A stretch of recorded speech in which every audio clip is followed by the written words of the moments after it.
Thank you so much for joining me tonight. I knew that when we started this project, this What's Happening project, I had to get my cousin involved.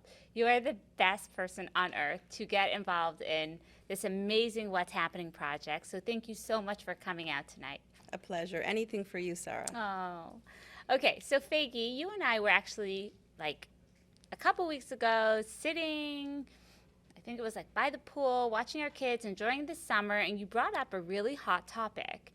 And I think it would really make sense for you to share what it is that you brought up and what is this looming question that you have on your mind, and share it with the audience. Sure.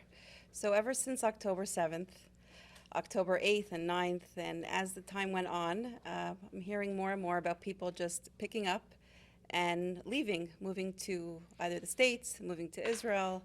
There's this very big sense of worry. There's a fear, especially being a grandchild post-Holocaust and seeing my grandparents flee and immigrate to Canada.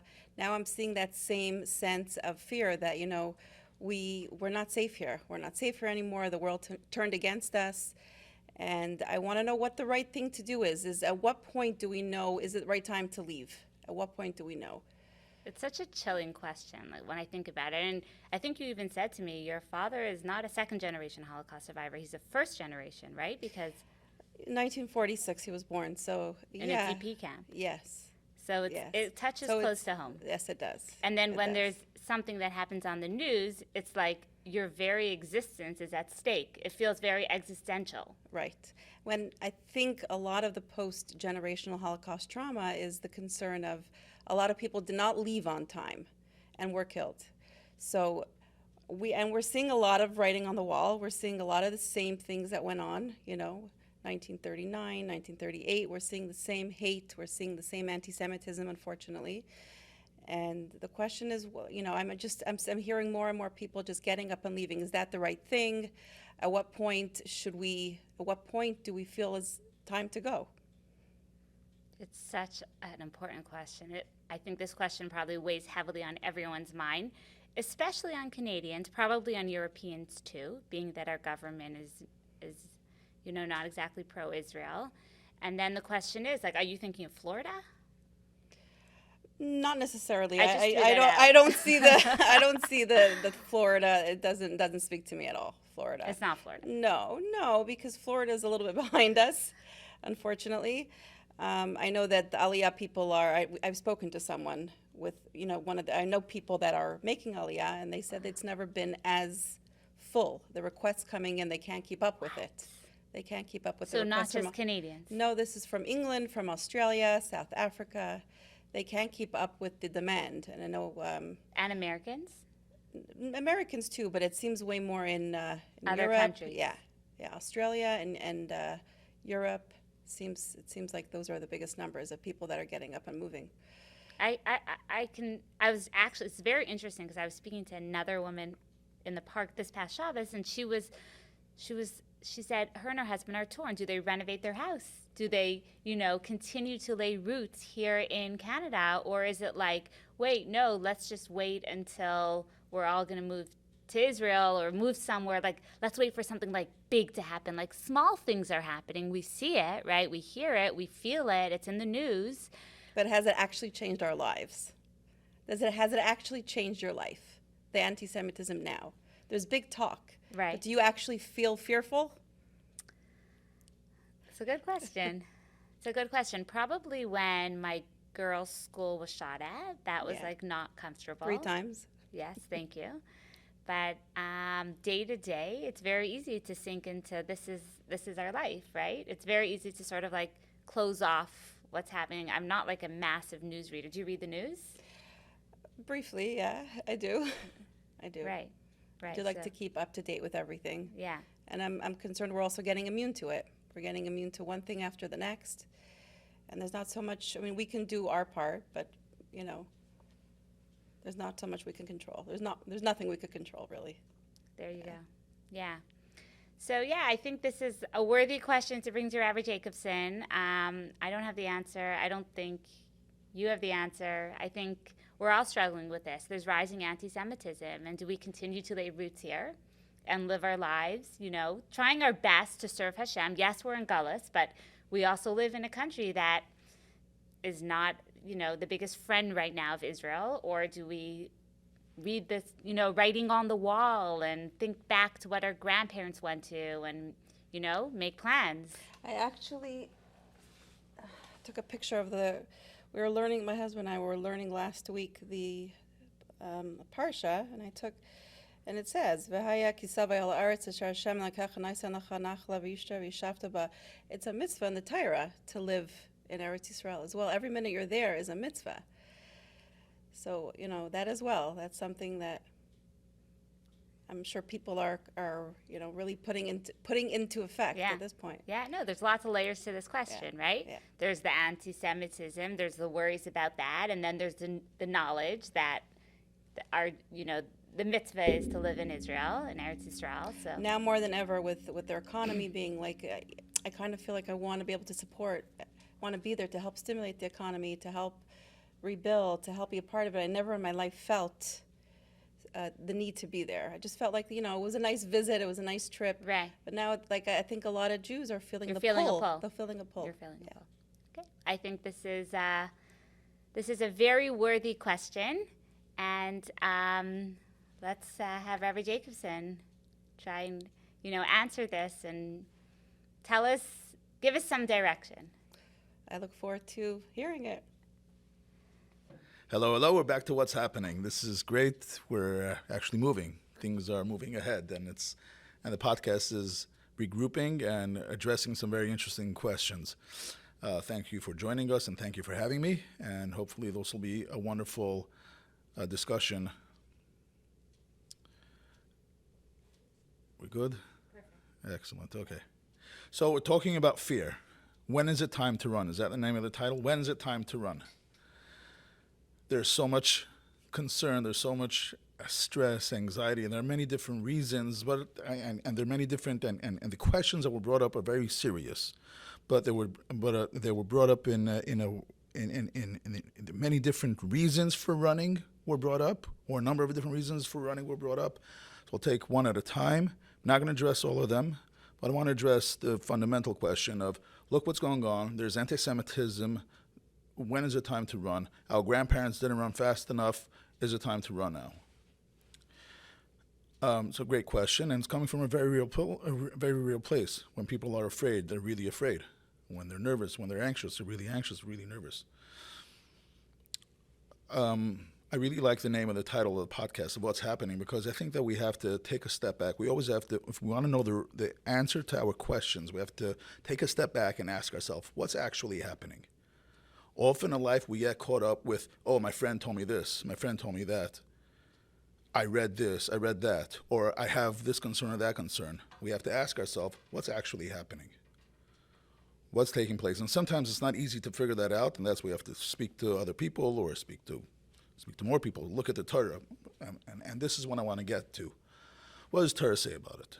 What does Torah say about this question of, where should I be living, or where should I be running to, or should I be running anywhere? Should I be staying where I am? If we live with this constant fear of, oy vey, look what's going on, perhaps we should be running, it's very interesting that there are quite a number of people that are moving from Israel to here, from here to Florida, from Florida elsewhere. So perhaps nobody's getting it right. Is everybody getting it right? They're wrong and I'm right. How do we really approach this question of where should we be running to? Again, so going back to what does the Torah say about it? And what does the Rebbe say about this? I think that's a very important, from my perspective, this is a very important question to try to answer. The Rebbe teaches us what the Torah tells us. So I want to make a number of points. In the 60s, when there were many people, Crown Heights was a very Jewish area in Brooklyn. That's the area where I grew up. I had the honor of growing up in Crown Heights. Wonderful, wonderful place in Brooklyn. Some wonderful memories from there. But Crown Heights is known as a Chabad community.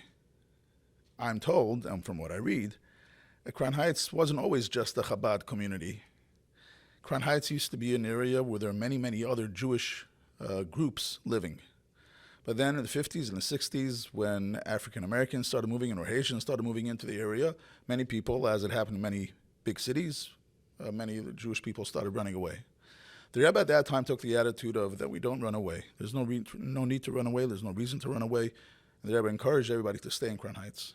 So what ended up happening is that Crown Heights ended up becoming a Chabad community simply because everybody else ran away. So those listening to the Rebbe, and it included some people that were not Chabad, but in general, the non-Chabad people, the people that weren't asking the Rebbe, ran away, and the people that asked the Rebbe stayed in Crown Heights. So this is one point that the Rebbe made, that there's no need to fear, there's no need to run.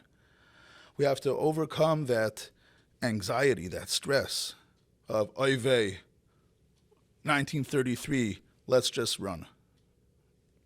This is an issue that we have to deal with in our own struggles, in our own way to how we see the world around us. To stop thinking in terms of, oy vey, the next terrible, terrible disaster is happening. There's nothing to fear. Why nothing to fear? Because we have to trust in Hashem. We have to have bitachon in Hashem. Especially when we look at the facts. And what are the facts? Yes, there are disturbing events and incidents, but we shouldn't get carried away with that. So that's point number one. Point number two. So the point number one is trust in Hashem, faith in Hashem. There's no need to run. There's no reason to run. Yes, there's people get nervous, and that's quite natural. People are running from here to there. So obviously there's no one place that this place is perfect. So if we want to talk about numbers, we have to have real statistics. And I don't think that we have real statistics. I'm speaking to somebody who tells me everybody from Toronto is moving to Florida. Like, really, everybody? I'm just like the only family that's staying. Well, I spoke to this friend and he told me he's leaving to Florida. The other friend's leaving to Florida. Everybody is very, very subjective. It's personal. It's like the three people that I'm speaking to are going or talking about going, so then everybody's going to Florida. There are many people that are moving from Israel to here. I know this for a fact. And in the past, since October 7th, that number has risen very high. And Toronto is not the only city in North America or around the world where people are leaving from Israel because of their stress and anxiety in Israel. So I'm not in any which way advocating that someone should leave from Israel. In no way am I saying that. I think that Israel is a very safe place. But I'm saying the reason to leave somewhere should not be based on fear. That's a terrible reason to leave a place. We have to learn how to deal with our fears. We have to learn how to deal with our challenges. We have to learn how to approach our challenges.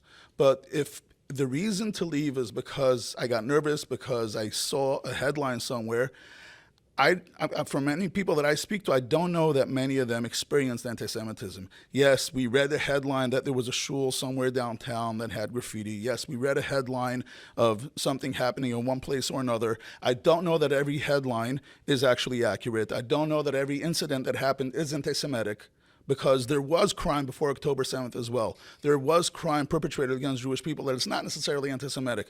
There could be different reasons of why there's crime that takes place. And there's anti-Semitic crime as well. But I don't know that if we look at the statistics of things that are taking place, yes, there are protests that we don't like, absolutely. But there's a difference between fear and there's a difference between actual statistically that a place becomes unsafe for Jewish people to live. I don't think that Toronto or Montreal or Ottawa are places that are unsafe for Jewish people to live in. And I think actually it's unhelpful. It's not helpful. And it's not the right approach to say that it's unsafe for people to live there. Israel is a beautiful place. It's our holy land. It's our country, granted to us by Hashem. It's a very, very special. It's the safest place. It's fabulous.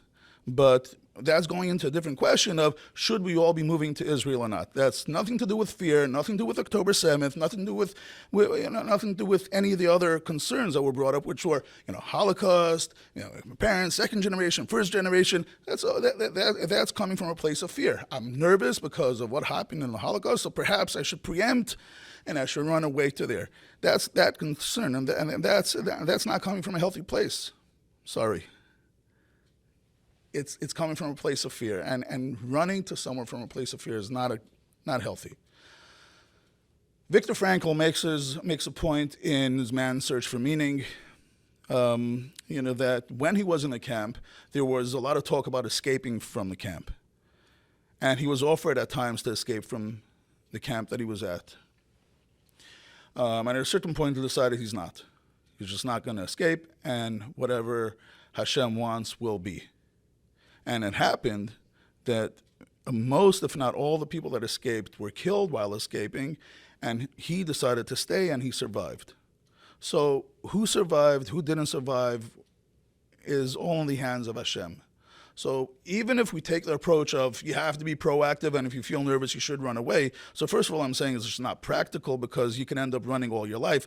I read a while back about somebody that kept on having the different fears, and they decided that the safest place to live is in the underground. They were living in England at the time, so the safest place is deep under the ground, because it would be a nuclear attack, and that would be the safest place because it's, the train station would be the safest place because it's so deep down under the ground. And they researched to find out where the deepest train station is in London, and they moved into the train station until a certain point they realized, it's not really a healthy way of living. So I'm not comparing the two, but a little bit I am comparing, because if you base your decision on fears, I don't know that if you move to a different locale, you won't be afraid. And I don't know that you won't have a something disturbing happening over there, and then so what do? So you pick up from there and you run again. How much do you keep on running? At a certain point, you say, "This is my place, and this is where I'm going to be." So I started speaking about Viktor Frankl. I'm going to shift from that. I'm going to bring a different point and go to what's actually happening. And I think that it's crucial that we live our lives based on what's happening. We have to realize that each one of us has our unique mission and purpose given to us by Hashem. The parents that we have, the schools that we're brought up in, with all the challenges and with all the difficulties, and sometimes we wish we would have such an upbringing, so we would have such parents. The people that we are is designed by Hashem. The parents that we have, the friends that we have, at least before we start choosing who our friends should be, the places we were born in, and so on. Many, if not most of the events in our life happened by events that are beyond our control. Beyond our control, it happened because that's where Hashem placed us. Hashem designed our life in a certain way, with certain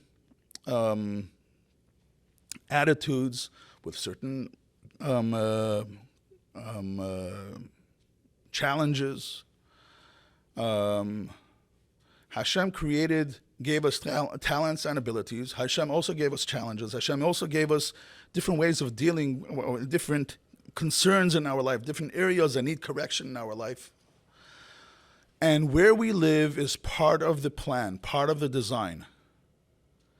And we have to realize that this is really what's happening. So if I find myself somewhere, I'm not there in order to run away. I'm there because there's something that I need to do there.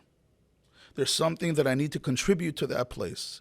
There's something that I need to add: goodness, kindness, peace, happiness, blessing, optimism, courage, faith. I need to bring light, God's holiness, God's goodness into that particular place. Wherever we end up, wherever we are, is precisely where Hashem wants us to be. And therefore, if I'm leaving a place, I have to know that Hashem wants me to leave that place. Now, Hashem has ways of telling us where we should be at when. But our general attitude has to be, what's happening is that when I realize that I am where I am, not just because my parents were living here, or my husband's parents were living here, or my friends were, I happen to have been, we have to switch the attitude of that the reason that I'm here is not because I happen to have been born here or happen to have moved here. The reason that I'm here is because Hashem has a plan, and we're here by design. And if I'm leaving this location, I have to be very certain that Hashem wants me to be leaving. How could we be certain? That's a whole other question. But especially if we're contributing members of society, who would fill the void of us leaving? It's very easy to pick up and leave. I mean, not so easy, but it's very doable. Just buy tickets and you go to whatever location it is. But especially if you fill a role of significance, of value, that you bring light and goodness into the lives of other people, who will fill that void? I'm sure other people could have found. So are you discounting the contribution that you have to the location that you're living in? Are you dismissing the reason that you're here? Are you saying that it's not by design? We don't say that. Judaism emphasizes that it's by design, that there's a major contribution that each one of us brings to our environment, and we have to challenge ourselves to actually up that, to ask ourselves, what more could I contribute? How much more goodness could I bring into the world? And now if I leave that location, there's a light that becomes extinguished. Who will replace that light? How will that light be filled? How will that void be filled? So when we live a life of what's happening, what's actually happening is that Hashem placed us in Toronto, or for the sake of our discussion, but no matter where the viewers are sitting, Hashem placed you there because Hashem wants you to do something very significant in that place. We have to challenge ourselves not to run away from that, but to actually ask ourselves, what more could we do to bring more light, more goodness, more happiness, more peace into our environment? We could go on and on with this question because it really touches on so many different issues and so many different aspects in our own life.